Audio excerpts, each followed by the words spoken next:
निषाद चरित्र। प्राचीन काल में एक भील एक वन में अपने परिवार के साथ निवास करता था। उसका नाम गुरु द्रुहु था। उसका पेशा चोरी करना था तथा वन में पशुओं का वध करना था। एक बार शिवरात्रि का पर्व आया।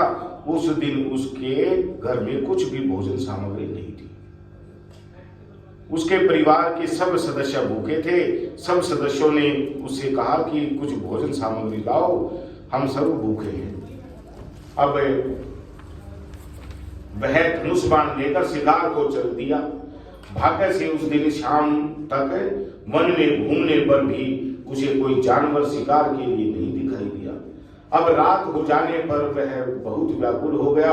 वह सोचने लगा कि खाली हाथ कैसे लौटूं, परिवार के सदस्यों को तो खाने के लिए क्या दूंगा मैं। बहुत सोच विचार करने के बाद वह तालाब के किनारे एक बेल के वृक्ष पर रात बिताने के लिए बैठ गया। बेल यानी कि बेलपत्र के पेड़ पर वो बैठ गया तथा उसने एक पात्र में जल भी रख लिया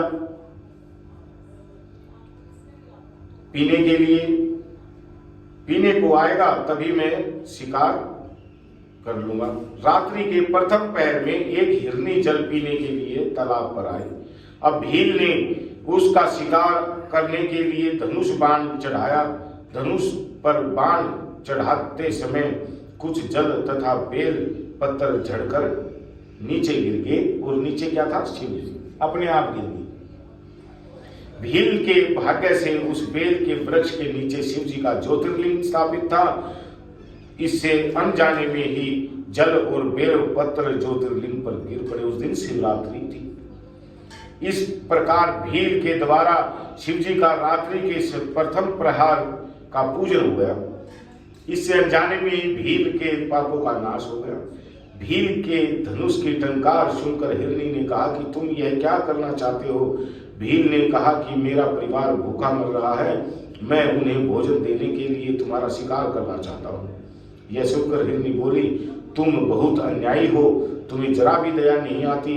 यदि मेरे मांस से तेरा परिवार की भूख मिट जाए तो मेरा यह शरीर धन्य है। दूसरों के कष्ट निवारण से ही जीव प्रशंसा के योग्य होता है। तुम थोड़ी देर और रुक जाओ, मैं अपने घर जाकर अपने बच्चों को अपनी बहन को सौंपा कर आती हूँ, तब तुम मुझे मार कर ले जाना।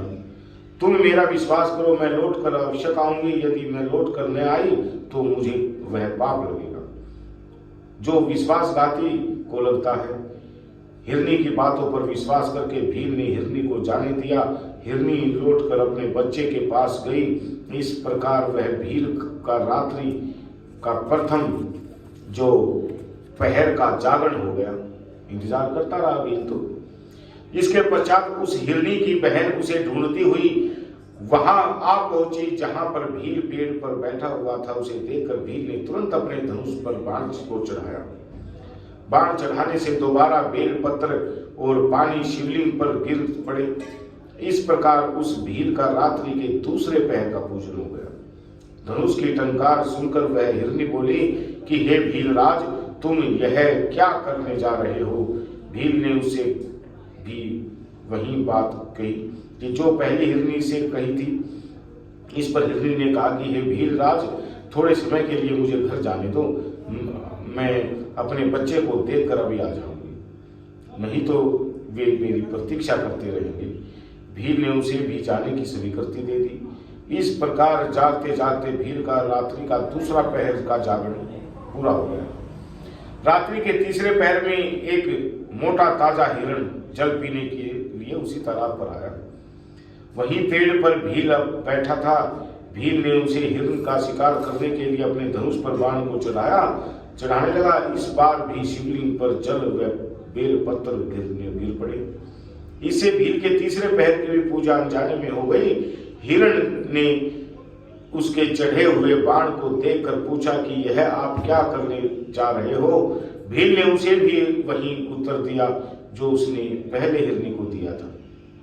इस पर हिरण ने बड़ी अनुनय विनय करके कहा कि हे भीलराज, मैं अपने बच्चों तथा पत्नियों को समझा बुझा कर अभी आता हूँ। मैं शपथ पूर्वक कहता हूं कि मैं लौटकर तुम्हारे पास अवश्य आऊंगा। भील ने उसे भी जाने दिया। इस प्रकार जागरण करते हुए भील का रात्रि का तीसरा पहर भी व्यतीत हो गया। जब दोनों हिरनी और हिरण घर पहुंचे तो सबने आपस में अपना अपना समाचार सुनाया। तीनों ही भील के पास शपथ खाकर आए थे। अब तीनों ही अपने बच्चों को समझा बुझाकर भील के पास चल दिए, परंतु उनके साथ उनके बच्चे भी साथ में चल दिए। इस तरह हिरण का पूरा परिवार भील के पास पहुंच गया। भील ने उस सब को आया देख अपने धनुष पर झट से बाण चढ़ाया। इससे कुछ जल और बेल पत्थर जो है झड़कर पुण्य नीचे शिवलिंग पर गिर गई। इससे भील के मन में ज्ञान पैदा हुआ। यह रात्रि के चौथे पहर का पूजन था। मृग परिवार ने भील से कहा कि हम अपनी प्रतिज्ञा के अनुसार आपके पास आ गए हैं, आप हमारा वध कर सकते हैं जिससे हमारा शरीर सफल हो जाए।